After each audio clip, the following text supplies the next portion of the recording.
Alors bonjour à tous et merci beaucoup et merci pour votre patience. Donc je suis Hugues Pastor, je suis CSM chez Canva et aujourd'hui on va vous présenter une masterclass sur l'IA et Laura qui est non seulement une ambassadrice qualifiée de Canva au sein de Suez qui va se présenter, mais qui fait aussi partie de nos visionnaires Canva, un programme qui a été développé chez Canva pour justement pour avoir le retour des clients le plus possible pour pouvoir adapter la solution. Donc merci beaucoup Laura de nous joindre ce matin et pour nous parler de maîtriser l'IA dans un monde où l'IA va de plus en plus vite. Donc toi en tant que Head of Social Media chez Suez, voilà, ça va être très intéressant d'avoir ton opinion là-dessus.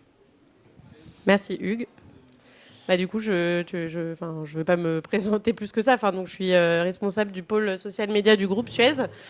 Et en effet, je travaille avec Canva depuis, déjà dans mes autres expériences pro, et puis depuis quasiment day one chez Suez à l'implémentation d'un compte Canva entreprise. Voilà, donc on va vous expliquer aussi tout ce que ça permet de faire pour la marque. Donc moi, je suis dans l'équipe marque du groupe Suez, donc la communication de marque. Donc, parfait de branche pour notre première question. Donc, Laura, aujourd'hui, tu pilotes la stratégie réseaux sociaux chez Suez à l'échelle du groupe. Et moi, je voudrais savoir comment l'IA a-t-elle changé la façon dont tes équipes travaillent sur Canva, mais aussi ailleurs. En gros, comment vous avez dû vous adapter? Donc, je pense que tout le monde ici sera d'accord pour dire que l'IA, ça a été une grosse révolution et qu'il faut... c'est quelque chose qui s'impose à nous et dont il faut réussir à surfer, à structurer, à cadrer pour essayer justement d'en tirer un maximum de profit, d'efficacité. L'IA, donc, ça fait quand même un petit moment que c'est devenu, on va dire, démocratisé, c'est-à-dire avec, par exemple, Claude, ChatGPT, etc. Et donc, il faut comprendre que nous, on est une équipe social média très centralisée chez Suez. On est au groupe, mais l'information, elle cascade de toutes les équipes dans le groupe, que ce soit en région, en business unit, côté RH, toutes les équipes qui souhaitent communiquer sur les réseaux sociaux passent par nous. Donc on est quand même un gros hub d'information. On collecte énormément de données et on doit la traiter donc et la qualifier ensuite pour la valoriser sur les réseaux sociaux. Et donc l'IA a été vraiment pour nous un énorme game changer dans la manière dont on s'est organisé. Avant, on était beaucoup dans la réactivité, dans l'urgence. On recevait des informations, il fallait dans la demi-journée que ce soit prêt. Et donc, en fait, on ne faisait plus que ça. C'est-à-dire traiter de la donnée nous-mêmes, il fallait relire des communiqués de presse, il fallait essayer de trouver de la donnée à droite à gauche, etc. On n'était pas tant sur des tâches qualifiées que sur des tâches en fait de résumé d'informations, de recherche d'informations, etc. Donc,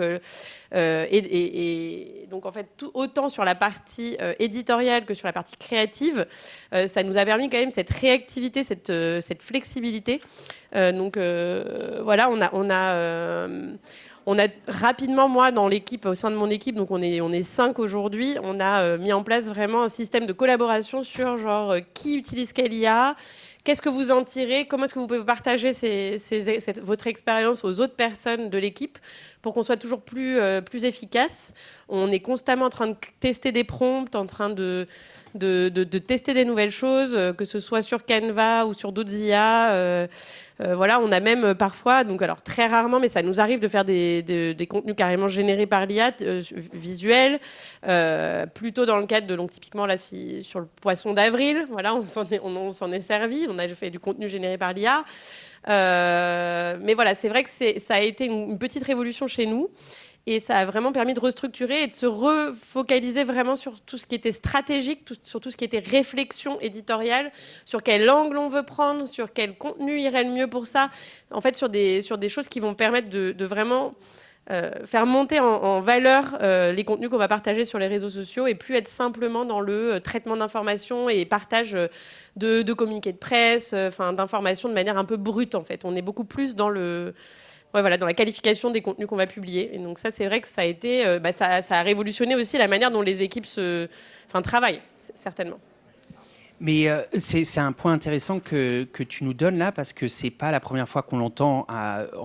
Alors, pas donner l'accès à toute l'IA à tout le monde, mais en tant que vous, en tant que décisionnaire, il semblerait que la clé, c'est de tester des nouveaux prompts, avant de pouvoir démocratiser les outils. Et c'est vrai que ça, c'est un thème qui revient de façon récurrente. Donc, merci beaucoup pour ça. Ensuite... donc Pardon, j'ai juste oublié un petit point. C'était la traduction. Donc nous, on est une entreprise internationale. Avant, vraiment, donc moi, je suis arrivée il y a 3 ans, 3 ans et demi.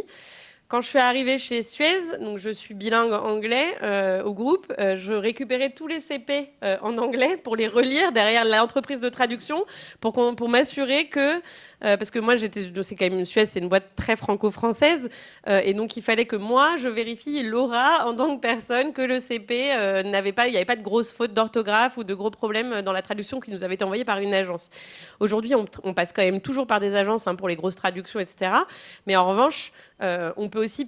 moi, j'utilise par exemple beaucoup DeepL. Je ne sais pas si vous utilisez DeepL, mais DeepL, ils ont un outil qui s'appelle DeepL Write, qui est un outil d'IA qui permet notamment de réécrire ou de reformuler et qui va du coup être pour moi un des outils que j'utilise honnêtement plusieurs fois par jour, que ce soit quand j'envoie des mails, que ce soit quand je rédige des posts, etc., qui va vraiment challenger la manière dont j'ai rédigé quelque chose, me proposer des améliorations. Elles ne sont pas toutes bonnes à prendre, mais sur la traduction aussi, ça a été vraiment révolutionnaire. Mais encore une fois, j'insiste sur le fait que c'est juste un outil qui va nous aider. L'outil ne va pas traduire à ma place, ne va pas faire la meilleure traduction à ma place, ne va pas faire le meilleur contenu à ma place. En revanche, moi, je vais me focaliser sur comment je veux que les outils m'aident de manière stratégique, alors qu'avant, j'étais vraiment dans une réception permanente d'informations et beaucoup moins de temps de prendre ce recul, en fait, vis-à-vis de l'IA. Voilà. Et dans ce cas-là, par exemple, une présentation comme ça, c'est vrai que ça nous aurait pris peut-être 30 minutes, 45 minutes de tout traduire pour vraiment arriver.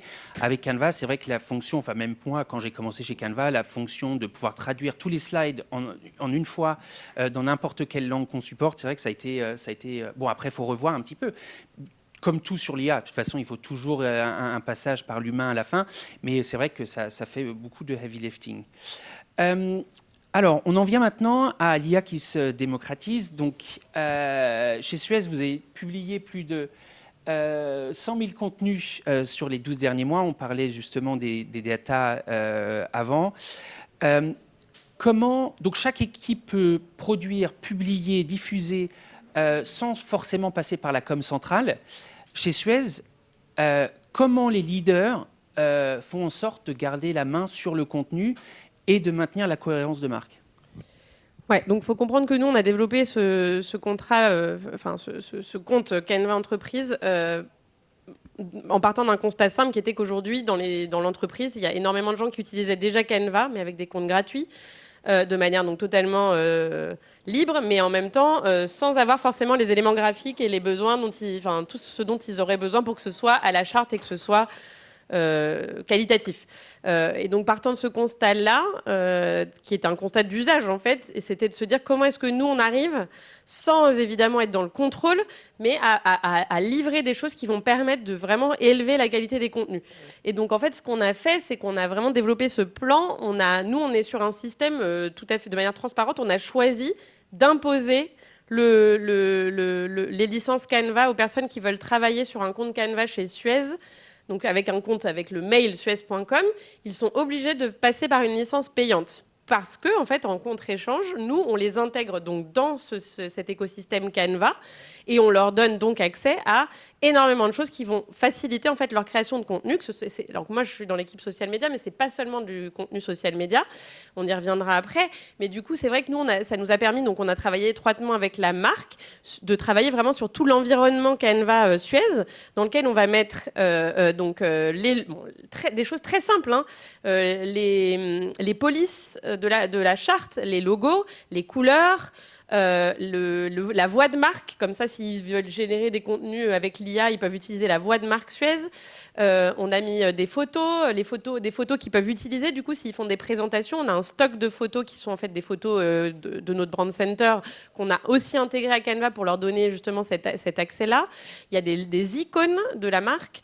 Et il y a toute cette partie qui est aussi extrêmement utilisée, des brand templates, des modèles de marque, avec notamment le modèle présentation, qui est le modèle le plus utilisé sur l'environnement Canva chez Suez. C'est-à-dire qu'en fait, aujourd'hui, les gens quittent un peu PowerPoint pour faire leurs présentations, mais des présentations qui sont des présentations internes, des présentations RH, etc. Depuis Canva, c'est vraiment un des usages principaux qu'on a. Donc en fait, nous, on a vraiment apporté cette structure et cet encadrement qui permet aujourd'hui de se dire qu'aujourd'hui, ces 100 000 contenus qui sont créés en 12 mois chez nous, c'est des contenus sur lesquels, si on les voit apparaître sur des webinaires en ligne, des choses comme ça, on sait qu'ils sont à la marque, on sait qu'ils ont tous les éléments pour que ce contenu soit charté. Et donc, c'est vrai que ça crée une vraie harmonisation et une vraie unification de la marque, en fait, des contenus, de la cohérence de marque. Voilà. Peu importe que ce soit de l'interne, de l'externe, vers des clients, etc. Et en termes de présentation, je vous conseillerais aussi à tous de suivre notre webinaire et notre keynote demain, Canva, le keynote annuel qui est le plus gros le lancement de produits annuel de Canva. Et ça se passe demain soir autour de 7h. Donc vous avez tous accès si vous voulez aller à Los Angeles d'ici demain, vous pouvez aussi. Mais vous y avez tous accès avec le live stream et vous allez voir énormément d'améliorations qui vont être faites, surtout au niveau de la création de présentations grâce à l'IA. Nous aussi, on donnait un retour un peu. Ça marchait pas très bien, mais là, vous allez voir demain, va y avoir des gros lancements là-dessus. Donc, je vous conseillerais de vous connecter. Du coup, c'est en soirée, c'est ça? C'est en soirée. Ouais. Voilà. Vous couchez vos enfants et puis vous vous mettez devant Canva Create. Voilà. Tranquillement, ouais, avec parfait. un verre de vin. Exactement. Ah, mais ça va être un show, vraiment un keynote. Et en plus, Canva étant une société australienne, nos dirigeants ne se prennent pas trop au sérieux, on va dire. Alors, prochaine question. Donc, on parle beaucoup d'IA. Alors, nous, on y est tous, on va dire, exposés, puisque dans nos lignes de métier, dans nos fonctions, voilà, on travaille sur des ordinateurs derrière un bureau. Donc voilà, l'IA. Mais vous avez aussi, chez vous, énormément de personnes, étant un groupe industriel, qui ont peut-être un peu peur de l'IA ou qui ne voient pas forcément l'intérêt. Pourtant, vous avez réussi à convaincre même des fonctions qui sont les plus détachées, donc des fonctions opérationnelles, d'utiliser l'IA dans Canva. Donc, comment vous impliquez des fonctions non créatives de générer des contenus créatifs avec l'IA? En fait, c'est simple. C'est pas parce que les équipes sont pas des équipes créatives que leur cœur de métier c'est pas de créer des contenus, qu'en fait ils ne vont pas créer de contenu. En fait, aujourd'hui, dans toutes les fonctions d'une entreprise, on crée des contenus. On est constamment en train de faire des présentations, que ce soit pour sa direction, pour des équipes, pour former quelqu'un. Enfin, personnellement, je fais beaucoup de formations internes sur les bonnes pratiques réseaux sociaux. Donc et je sais que dans d'autres équipes, ils ont des formations sur comment fonctionnent les achats, comment marche le processus RH. Pardon. Donc en fait, peu importe l'équipe, il y a quand même de la création de contenu. Et en fait, après, en effet, il se passe cette phase de leur dire... le temps que tu mets aujourd'hui pour faire une présentation médiocre sur PowerPoint, tu pourrais le diviser par 2 sur Canva en faisant un contenu beaucoup plus didactique et fun, clairement, où tu peux vraiment ajouter des éléments d'animation, tu peux faire apparaître des choses pendant la slide, tu peux faire tout ça de manière très facile et très intuitive. Et donc c'est vrai qu'aujourd'hui, on a une vraie demande en interne. On a eu quelques formations, notamment là récemment avec Canva, Canva, qui est venu présenter en fait dans un webinaire aux équipes toutes les fonctionnalités, notamment les fonctionnalités IA qui permettent d'aller plus vite. On en parlait tout à l'heure avec Hugues, un best-seller de l'IA que les gens vraiment adorent, c'est détourer une personne ou quelque chose sur une image. Avant, sur Photoshop, ça nous prenait 30 minutes, il fallait prendre son petit pinceau et détourer quelqu'un. Là, on clique sur détourer, en 3 minutes, on a une personne, on a un personnage qu'on peut mettre n'importe où dans notre présentation. Enfin, c'est des petites choses un peu, très simples, mais qui, en fait, une fois qu'on les présente, en fait, c'est beaucoup du didactique, c'est beaucoup il faut faire des webinaires, il faut faire des présentations.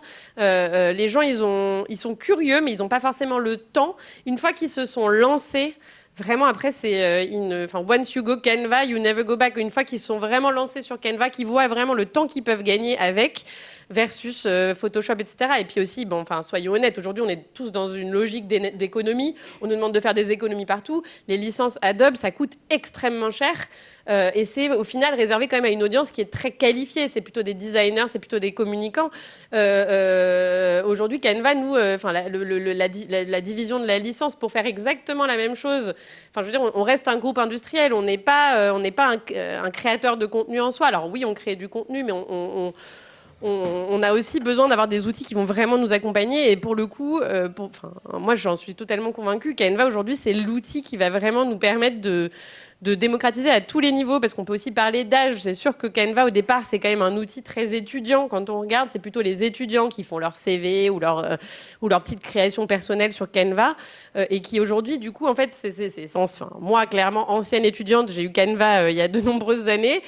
Je l'ai amené en fait dans mon milieu professionnel. Aujourd'hui, les jeunes, ils arrivent avec Canva, ils ont envie d'utiliser Canva dans leur fonction, mais du coup, ils ont besoin aussi donc d'un cadre, mais aussi qu'on les encourage. Et ils peuvent aussi être, eux,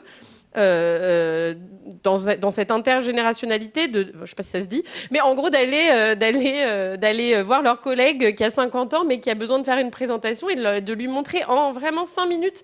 Regarde sur Canva, tu cliques sur le modèle de marque Suez, donc tu as la présentation Suez avec tout ce que tu veux dessus, et puis tu vas prompter à Canva que tu vas peut-être lui filer des docs ou lui dire que tu as besoin de faire une présentation sur tel sujet. Il va importer tous tes docs, il va te faire ta présentation. Le gain de temps est exceptionnel, et surtout la qualité du contenu que tu produis, c'est quand même hyper important. Enfin, nous, on a une directrice de marque qui est quand même très portée sur l'esthétique, et en soi, je suis assez alignée avec elle. Je pense que c'est important.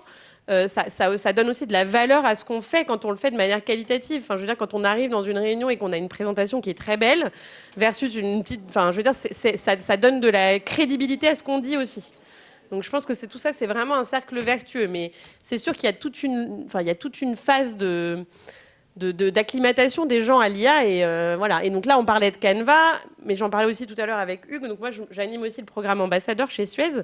Et donc dans le cadre de ce programme, par exemple, j'ai organisé là une formation sur comment faire un bon prompt pour faire un post LinkedIn avec mes ambassadeurs, avec un prestataire, une entreprise externe qui est spécialisée dans l'IA. Pendant 1 heure, tous mes ambassadeurs, il y avait une centaine de personnes dans ce webinaire, et on leur a donné toutes les guidelines pour faire un bon prompt, pour réussir à faire des bons posts sur LinkedIn, pour réussir à avoir sa propre voix, sa propre patte, son propre ton éditorial, pour choisir un peu ses sujets, etc. Et donc ça, c'est quelque chose qui... En fait, derrière, j'ai eu des dizaines de messages de remerciements de gens qui, en fait, ont envie d'avancer sur ces sujets-là. Ils ont envie d'apprendre, ils ont envie d'aller plus loin sur l'IA, mais il faut les accompagner, parce que ça prend du temps. Et ça prend forcément moins de temps quand on les accompagne et qu'on leur montre que quand ils doivent tout découvrir eux-mêmes. Très, très intéressant. Et c'est vrai que, pour revenir un peu sur cette question, c'est vrai que, comme on disait tout à l'heure, finalement, aujourd'hui, l'IA, elle nous sert énormément, que ce soit sur Canva ou ailleurs, à nous dégager des tâches qui étaient redondantes et qui nous empêchaient un petit peu de réfléchir. Et finalement, maintenant, aujourd'hui, que ce soit dans tous les cœurs de métier, ça permet de gagner du temps pour être un petit peu plus stratégique et de couper un petit peu les tâches répétitives. Donc ça, c'est la première chose. La deuxième chose que je voulais rajouter, c'est que tu parlais d'Adobe. Aujourd'hui, avec la licence Canva Entreprise, on a acquis une compagnie il y a quelques années, et aujourd'hui on a lancé un concurrent sérieux à la suite Adobe qui vient avec la licence Canva, donc qui est autour des $300 et qui aujourd'hui est testé par nos utilisateurs, et on a des retours d'expérience qui nous disent que finalement, pour une licence qui est 5 fois moins chère, le rendu est même mieux. Il faut s'acclimater, mais le rendu est mieux. Et donc, je dirais que soyez curieux, allez voir ce que Affinity c'est, parce que si vous êtes un petit peu fatigué de ce monopoly d'Adobe, il y a aujourd'hui avec Canva une concurrence sérieuse et une alternative pour la suite Adobe. Et nos collègues sur le stand Canva, je serais ravi de vous en parler. Donc on passe maintenant à la dernière question, un peu plus, on va dire un peu plus large, une question ouverte, mais voilà. On a parlé beaucoup d'IA, on parle de ses bénéfices, mais est-ce qu'on pourrait avoir un petit peu sur ton retour d'expérience quelque chose, alors pas sur Canva, mais en gros sur l'IA, qu'est-ce que cette transformation vous a appris, comment vous êtes adapté, mais que vous n'aviez pas du tout anticipé? Alors, ouais, je dirais... Bon, je pense que je ne vais pas être la seule à penser ça, mais on entend beaucoup aujourd'hui, moi quand je vais à des conférences ou quand j'échange avec les gens, tout le monde me dit, oui, c'est la jeune génération va arriver, ils seront déjà codés, ils seront déjà promptés, et nous, on sera perdus, quoi. Et en fait, je suis pas du tout d'accord avec ça. Enfin, dans l'expérience, moi, donc j'ai des équipes forcément très jeunes, j'ai des alternants, des stagiaires, j'ai aussi des équipes de personnes qui ont plus d'expérience.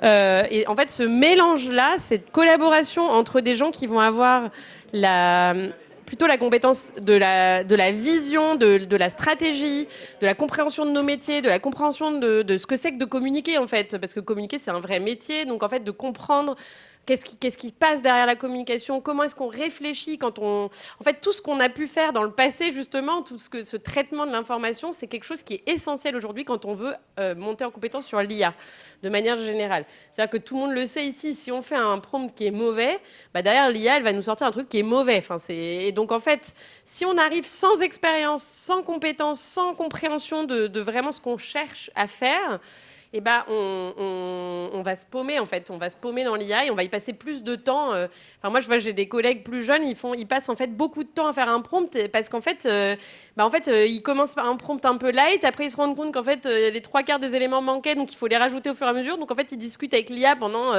20, 30, 40 minutes avant de réussir à avoir un résultat correct. Donc, en fait, je dirais que vraiment, ce que j'avais pas anticipé, c'est l'importance de l'expérience en fait pour être bon sur l'IA. Et du coup, justement, pour les nouvelles générations, le travail de transmission, il va être sur des choses différentes. Il va être justement sur leur montrer l'importance de bien cadrer ses objectifs, sa cible, ses messages clés, les contenus qu'on veut publier avec, pourquoi on publie ce contenu plus qu'un autre, etc. Quel est l'angle qu'on veut prendre? Est-ce qu'on veut commencer par une question? Est-ce qu'on veut plutôt commencer par un chiffre clé? Est-ce qu'on veut plutôt commencer par une fausse vérité? Enfin, il y a plein de manières d'aborder des choses. Et en fait, les accompagner là-dedans, c'est les aider à monter en compétences. Donc, on a encore besoin des anciennes générations de gens dans les entreprises qui ont des compétences et vice-versa. Les jeunes générations, ils vont arriver avec plutôt une curiosité et une capacité justement de tout tester rapidement, de vraiment d'aller voir à droite à gauche, de tester des nouvelles choses. Et donc, en fait, je pense que ce que je n'avais pas anticipé, c'est encore plus de collaboration qu'avant. En fait, aujourd'hui, l'IA nous force à être encore plus dans la collaboration. On ne peut pas faire son truc dans son coin. Tu ne peux pas demander à ton stagiaire de faire son post dans son coin ou à machin de faire sa créa sur Canva dans son coin. On va être beaucoup plus dans l'interaction et la collaboration des équipes, et c'est ça qui va nous permettre de créer les meilleurs contenus possibles. Donc moi, qui suis une grande fervente défenseuse de la collaboration et de l'échange, je suis super contente parce que, alors on sait qu'on est beaucoup plus dans le retour à l'entreprise, moins de télétravail, etc. Mais je pense que c'est important qu'il y ait cette connexion humaine. C'est vraiment ça qui va faire qu'on va faire des bons prompts, et qu'on va créer des bons contenus, en fait. Voilà. Donc ça, c'est peut-être le truc que j'avais pas anticipé. Et là, je vais faire mon customer success parce que je peux pas m'en empêcher, mais je pense que quand tu voudras retravailler sur ce on va dire, sur cette formation de prompt. Je pense que ça va être vachement utile pour toi d'utiliser Canva, donc le brand system. C'est-à-dire dans Canva, tu vas pouvoir aller demander quels sont les prompts les plus utilisés, quels sont les trends de prompts. Comme ça, toi, ça va pouvoir informer aussi où est-ce que tu penses que ça pourrait être amélioré pour ensuite justement être dans un cercle virtueux où plus tu as d'informations de prompts, plus toi, tu peux les analyser directement dans Canva et tu peux informer tes formations. Et comme ça, les équipes vont s'améliorer. Donc, écoute, merci beaucoup pour aujourd'hui. C'était très intéressant d'avoir ton point de vue. J'espère que vous avez passé un beau moment. N'hésitez pas à aller voir nos collègues sur le stand et à assister à notre Think Room cet après-midi. Merci.